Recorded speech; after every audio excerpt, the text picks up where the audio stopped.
Hello everyone and welcome to another Wavelength series. My name is Waveney and I am your leadership mindset coach. I help new managers master their mindset, their communication and their influence. Now, are you ready to get on the same wavelength? Fabulous. Drop a heart emoji in the comments if you are. Now, wouldn't it be great if as a young manager you walk into a room and the people in that room, they actually respect you and they listen to you, not because they are intimidated by your title, but they actually respect what you bring to the table? Wouldn't that be great? Or wouldn't it be great if you could stop worrying about your age and thinking of it as a liability, but start thinking of it as an asset? Or even much better, imagine this: you are a young manager, you have a team, you have older people on your team, more experience, they have been in the organization longer, and they actually want to follow your lead. They're not just tolerating you, they actually want to follow your lead. Wouldn't that be amazing? Well, today we are going to speak about age. We are going to speak about age and leading as it relates to someone who is younger. Maybe you're in the organization and you have to manage persons on your team that are older than you, that are more experienced than you, that have been in the organization longer than you are. This message, this podcast is for you. So let me first share with you what prompted this topic today. I want to read the message that I got. So last week, I think it was last week, yeah, I got a message on my Instagram from someone who followed me, and they said, "Hi Waveney, I really do enjoy watching your videos. I was wondering if you could talk about the challenges of starting in a managerial role at a very young age, specifically in your 20s in a large organization." So that told me instantly that there was something going on there. So I then responded and I said, "Is there anything specific you would want me to zoom in on?" And here's what the person responded. They said, how do you navigate leading a team to keep them motivated and believing in your commands? Let me read that again. How do you navigate leading a team, keep them motivated, and believing in your commands? And so some more conversation ensued, but I wanted to honor that request. The first place I want to start is the word command.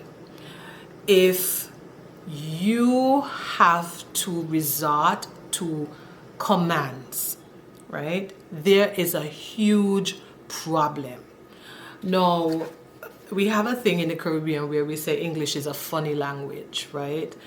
And it's not just English, it is the words that you use.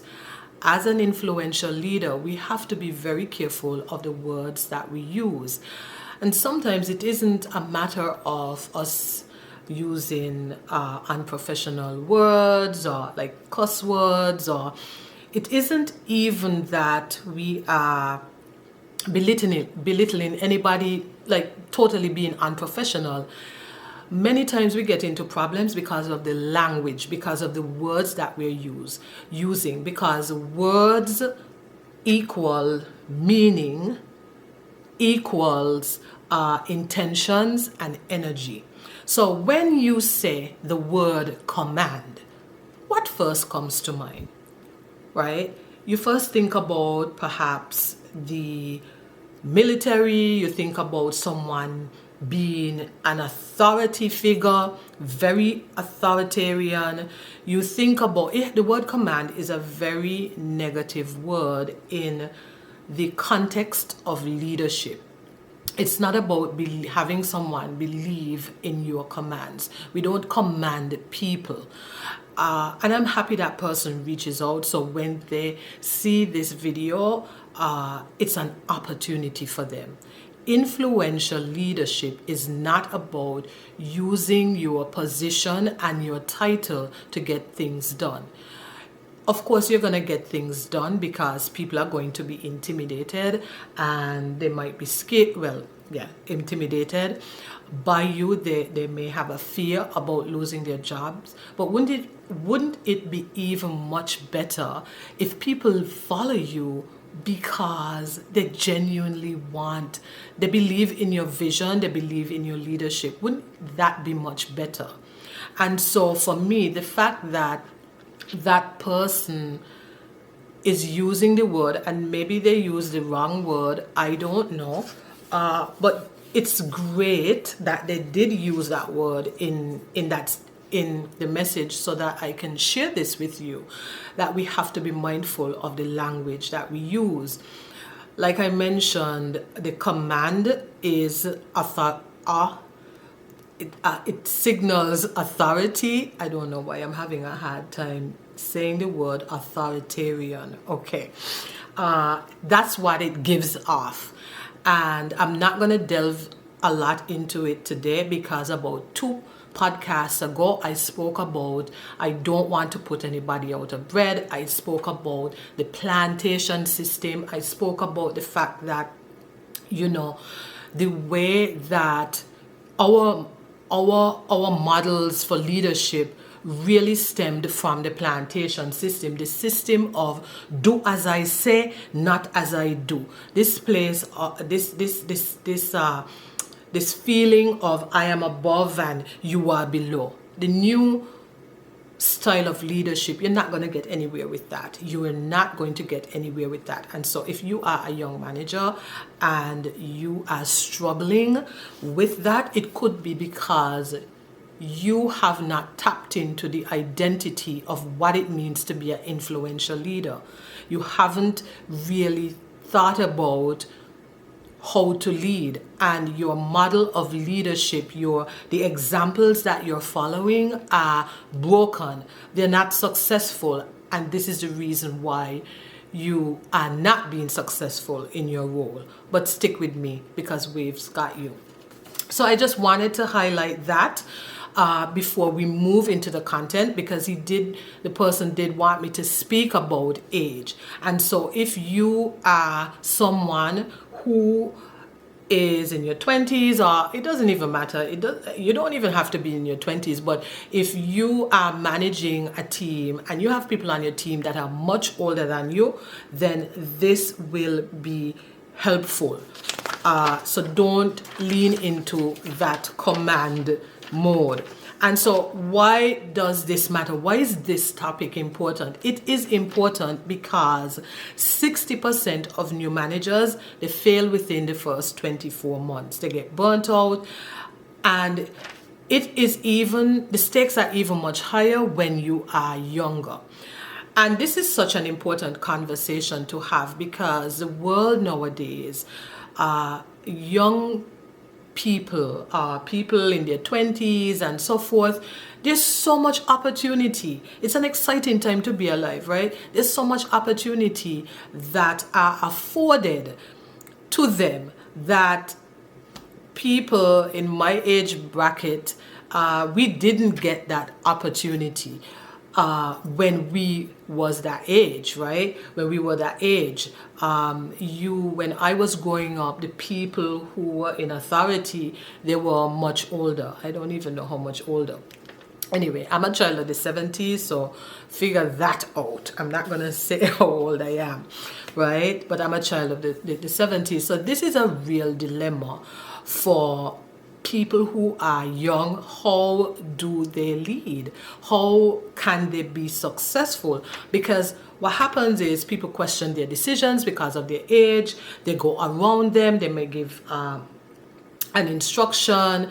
They may give, share the vision. And because they're younger, The people who are older, they're going to go around them and question it, right? And I am sure that it could be so frustrating. And specifically in the Caribbean, where age is synonymous with authority. The older you are, the more people think that you are qualified and you have all this experience. It's the same thing where people feel like because you have a university degree that you are somehow, this genius. It doesn't work like that, right? It really doesn't work like that. But age equals authority, especially in the Caribbean. And so new managers are constantly battling that perception. They are fighting that battle where people are questioning or dismissing or challenging their ideas because of their age. But here's the thing I want you to focus on. Stay with me now. Stay with me now. I want you to keep an open mind. This isn't about your age. This isn't about your age. This is about trust. Leading, if there's one thing I have learned over the past few years when it comes to leading, it is about trust. It is about trust. And so this has nothing to do with your age, but everything to do with trust. Now, I did say, stay with me. Stay with me. I'll explain why. So, when you're a young manager and you're struggling with credibility, with trust, here's what's showing up. You overcompensate by being authoritative. Oh, there's the word. I could say it correctly. You start using language like commands, because you think that is what leadership is. The other thing too, you swing the opposite way. If it's not using that command and authoritative, oh my goodness, I'm not even gonna delete this. If it's not that, then you swing the other way. You try to be everybody's friend because you want to win them over, you want them to follow, you want to be liked. And last week I spoke about the fawn response, right? The people-pleasing response. Okay? If you haven't seen that, then you need to go and have a look at it. You avoid difficult conversations because you don't want anybody to challenge you. Okay? You are not sure how you would respond. And you're insecure because you know that one, you're new in the role, you are probably already intimidated by your own age, and so you just don't want to have those difficult conversations. You second guess every decision, wondering what the other people are thinking, if they're thinking you're too young. The other thing that happens too, you want to prove yourself, so you're working twice as hard. Here's the problem with that. You're working twice as hard, but your focus is the wrong thing, because you are focusing on proving yourself to show that it's not about your age. That is not productive, okay? And then you may start seeking validation from the senior leaders in your organization. You may actually be spending more time like managing up, getting their buy-in, because you may be thinking, well, at least my boss is, likes what I'm doing or is pleased with what I'm doing.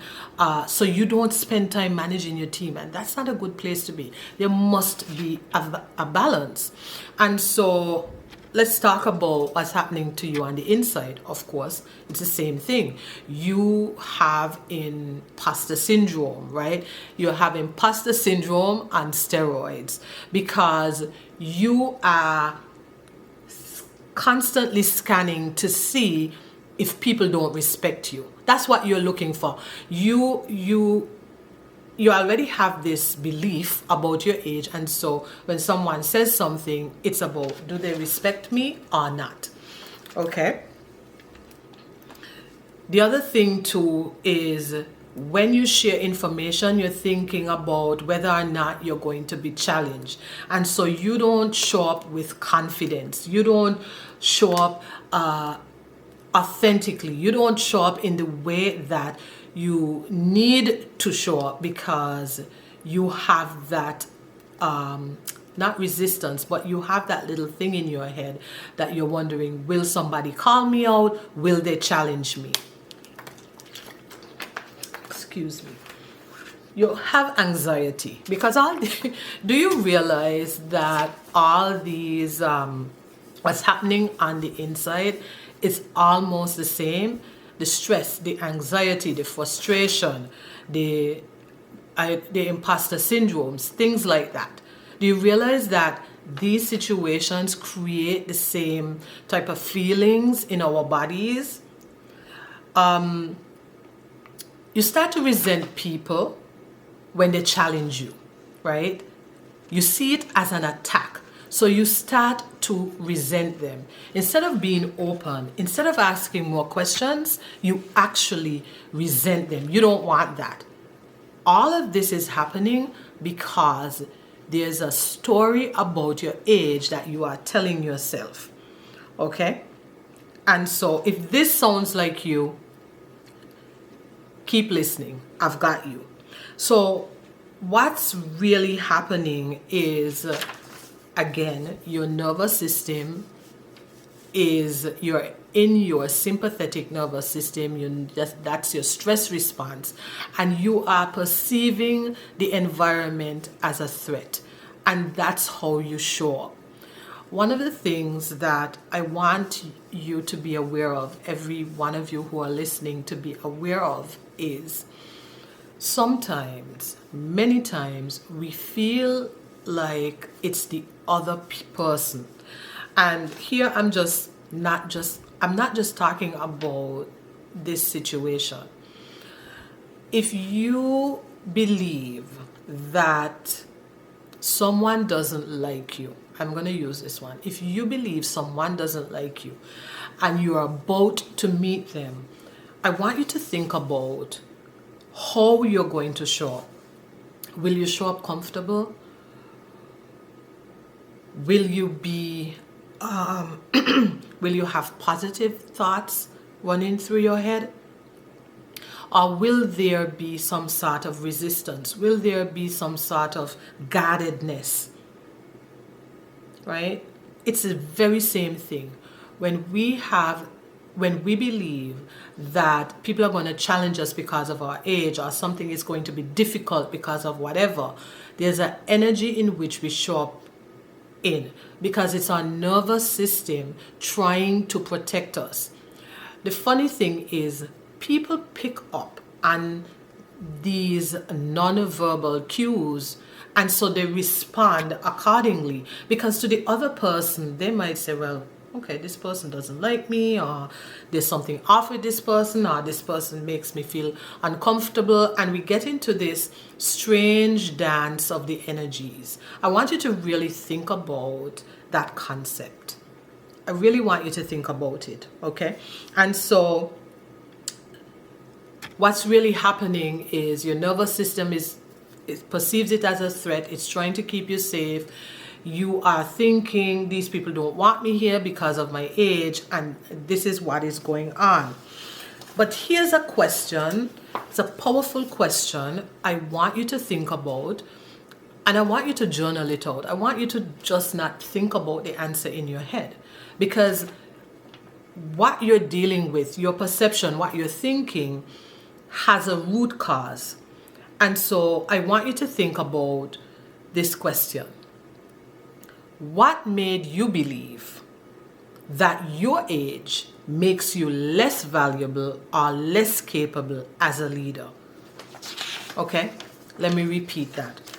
What made you believe that your age makes you less valuable and or less capable as a leader?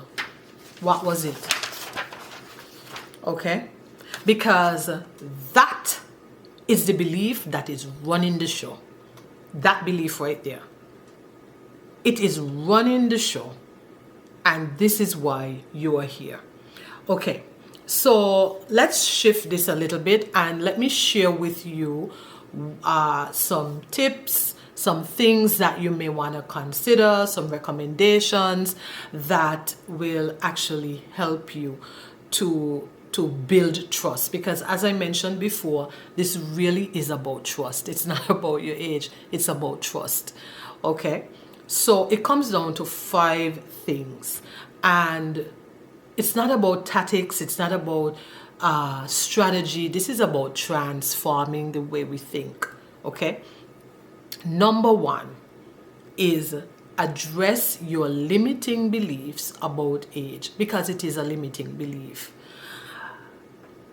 Here's how you'd know it's a limiting belief.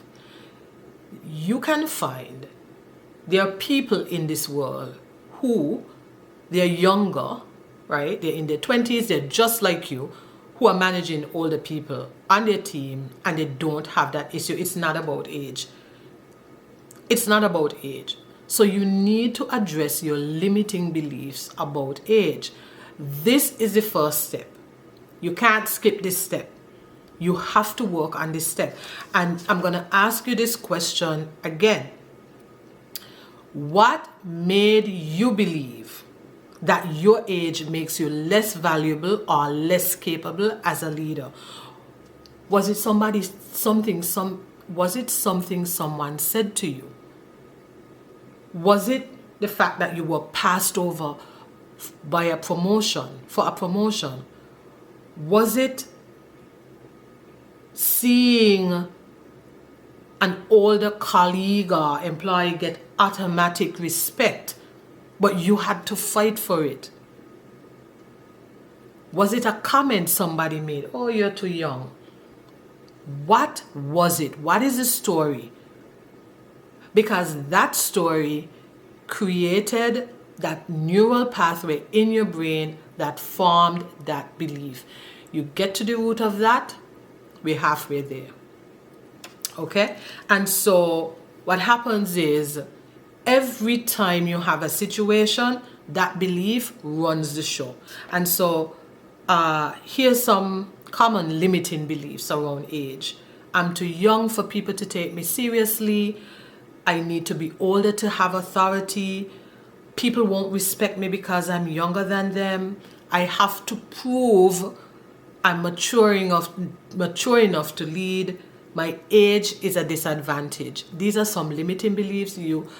It may seem similar, but it is a limiting belief, and you need to address that. Okay? And the thing is, beliefs can always be changed because beliefs are not facts, right? A lot of children believe in Santa Claus, don't they? They believe in Santa Claus, but Santa Claus isn't real. And maybe this is far-fetched, right? But beliefs are not facts. Beliefs are just interpretations. And at any given point in time, you can always change the story that you're telling yourself, and you can always change your belief. That is the beauty of being human. This is how God created us. We can always believe something new, something more empowering. All right. And so the second thing I want to mention is establish a connection. So if you have older persons on your team, persons that may be more experienced, get to know them. One of the frameworks that I use in my work with new managers, the third thing, there are 3 of them: mindset, communication, and work relationships. You have got to establish a rapport with persons. One time I had a client, and she was saying to me while we were going through the program, my Communicate to Influence program, she was saying to me, she always thought that, it was such a waste of time and to have what they call small talk. And I was like, no. And it wasn't because she was a bad person. It was because of the environment and the industry she was in. Okay, she was a captain. She flew a plane, and in those environments, it's pretty much black or white, right? They have checks and balances and things they have to do. And so in that environment, it doesn't mean you can't have small talk, but it's more about like safety and the guidelines, right? And so many people walk around with that belief. They feel as though to ask or to connect with their employees, it doesn't matter, but it does matter. I'll tell you how I connect, and I'll give you an idea of how you can connect with others. So the other day, I was asked to give a speech, a presentation about resume building and interviewing at a school. And it was around the time where there was this like drama on TikTok with Miss Kitty and this other Jamaican influencer, Rosalie, right? And when I went to that class, I found a way to weave that in. No. Does that TikTok drama have anything to do with resume writing and interviewing? Absolutely not. Absolutely not. But what happened is it made the children perk up. It suddenly made them like, oh, she's cool. I use that as a connection piece, and I challenge you to do the same. Now, you don't have to be on TikTok like me, right? You can do a simple, maybe weekly or bi-weekly, you could do a simple Google search of what is trending, the topics that are trending, or perhaps you can pay attention to the conversations that are being had in the office, the conversations your friends are having, what's on the news. You can go in after that long weekend and you can ask their opinion and you can have a healthy debate. My point is this: establish a rapport and a connection with people, okay? Because it is something simple, it is something easy, but it means so much when people know that you are interested in them. I will tell you, and this just came into, I don't even have it written down. This is how important it is. I worked with a general manager. He was my boss, of course, in my 9 to 5. And one day I was in his office and he was complaining about his boss. And he said to me like this, he said, he didn't, I think it was a Jewish holiday. Was it Yom Kippur? It was some Jewish observance, some national day or special day, right? And he said, I think it was Yom Kippur, if I'm saying it correctly. Forgive me if I'm not. And he said, do you know, he didn't even wish me happy Yom Kippur or whatever the day was. And in that moment, I'm looking at him like, okay, aren't you a general manager? Like, do you really need that? And that's what I thought in the moment.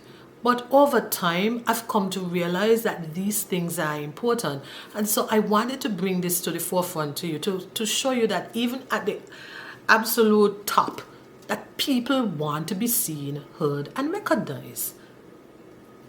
And so establish a connection. Okay? The other thing that will help you is respect their view of the world. Respect their view of the world. And this is so important. Persons who are older than you, who have more experience, they have a unique view of the world. They have a unique twist on things. They've been through it. And so respect that. If you come in like a bull in a china shop and you just want to dismiss their ideas and you don't want to hear anything and you're just implementing things, it's going to work against you. Respect their view of the world. Now, during COVID, I want to share this story. During COVID, I was asked by a company to assist them with a project. And this project included, they were going to retire some people, right? And but what they needed to do was they were transitioning persons out, but they needed to put the new people in the role before they transition these people out.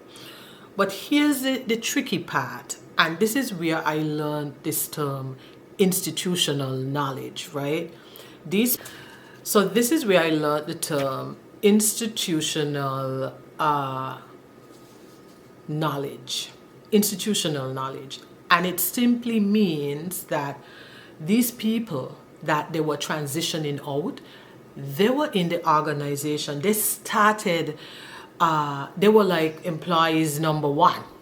They were the first employees in that organization when it started. So think about all the changes, and I said 2020, think about all the changes that they would have seen, the startup in that company up until now, 2020.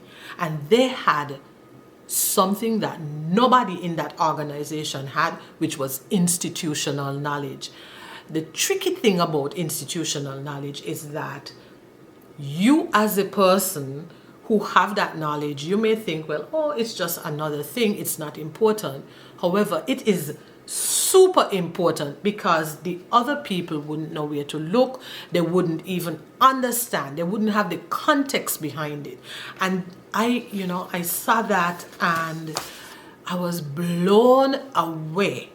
I was blown away by how important that persons who were in organizations, how valuable they were. That experience taught me how valuable they were. And so I want to challenge you. If you are a young manager, if you are in a situation where you have a team that is older than you, I want you to start respecting their view of the world, because many times, we're in organizations and they come in and they make changes and they don't ask questions. I've been on the receiving end of it. I've been on the end where I have to even drive those changes, whether I agreed or not. And it's just, I believe that context is important. I've been in rooms where people are like, well, I don't know why this happened. This is all wrong. And I find it to be an insult to the persons who have laid the groundwork. And so I want you to be mindful of this. Respect their view of the world. Respect their view of the world. Find out, because what is something that they know that you don't know that may help you in your leadership role? I want you to really think about it. What is something that the people on your team who have been there for a very long time, or the older people, whatever, right? What is something that they know that if you knew would help you to be a better leader, or would help you to plan better, or would help you to make better decisions? You only know this by embracing them, by shifting your perception, establishing a connection, asking questions, okay? You don't want to lose access to that wisdom. The other tip I want to share with you is, it ties into what I just said, is reframe how their contribution is viewed.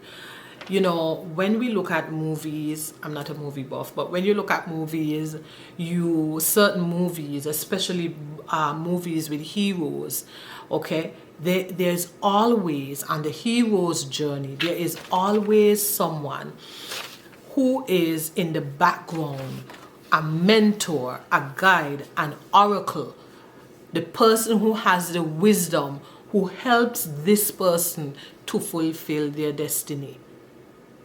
Right? Always in the movies, there's someone, and I'm afraid I can't quote any movies because I'm not a movie buff.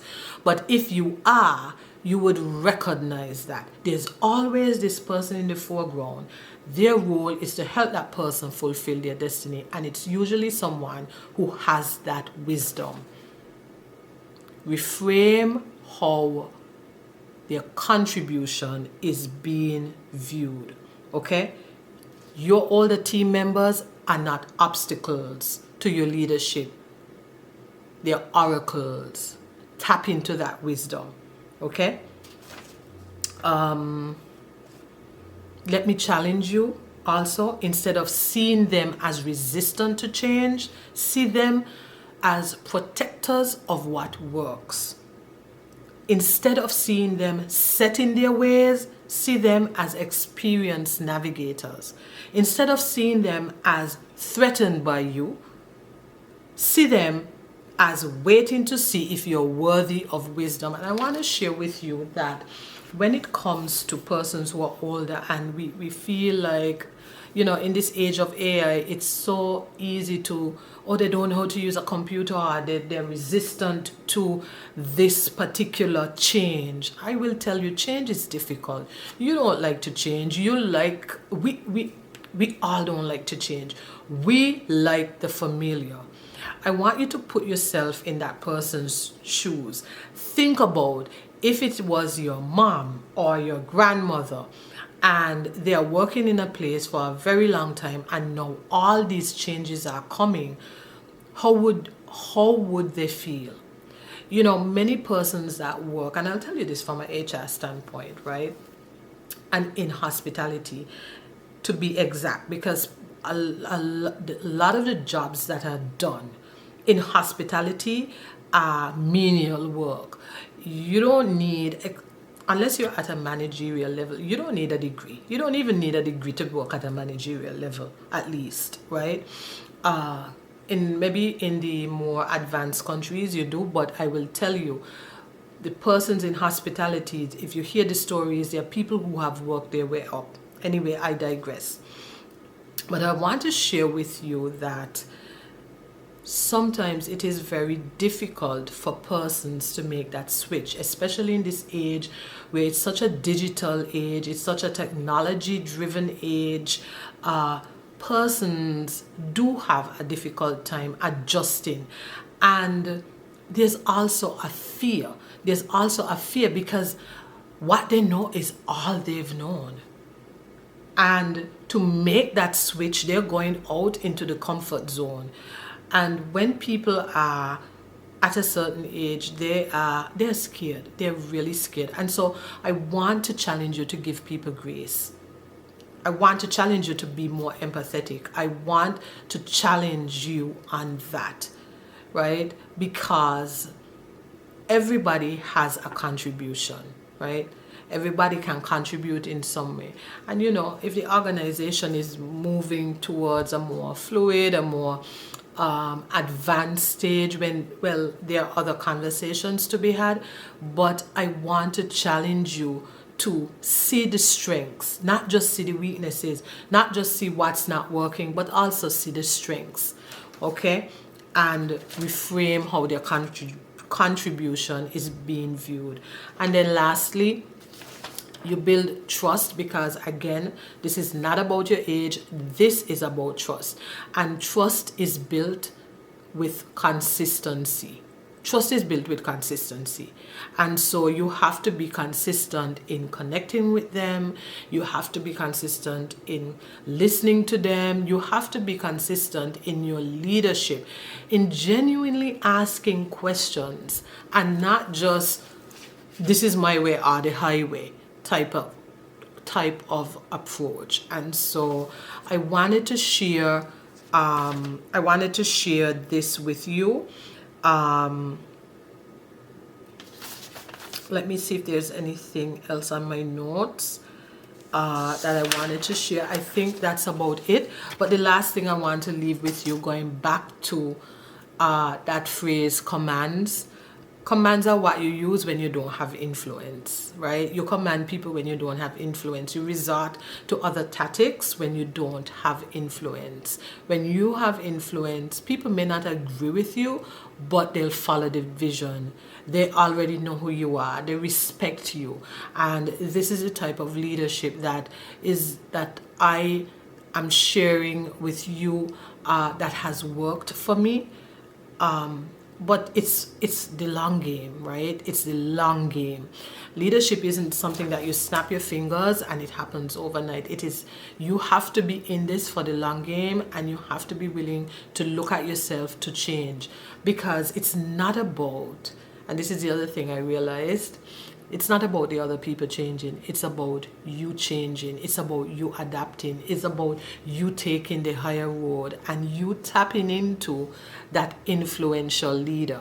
Now, obviously, a podcast, how long is this?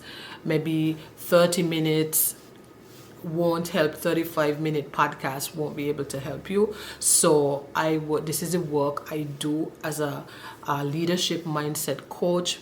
There is a technique we use called neural energetic wiring, and it's really about helping you to tap into that version of you, that influential leadership. It's about rewiring your identity, because all this is identity work. I've spoken about it so many times, and so if you are ready to do that work, schedule a consultation call. The link is below. You do that for the upcoming week, and I will be more than happy to support you even more. And so thank you so much for being attentive. Thank you so much for reaching out and for suggesting a topic. And if there's a topic that you want me to speak about, just like this person reached out to me and wanted me to share about the age gap, how to really be successful when you're a young manager. If you have something, then reach out to me. I will be more than happy to take a look at it and craft a podcast just for you and for the others who are listening. And so thank you so much. I will see you on another wavelength. Bye.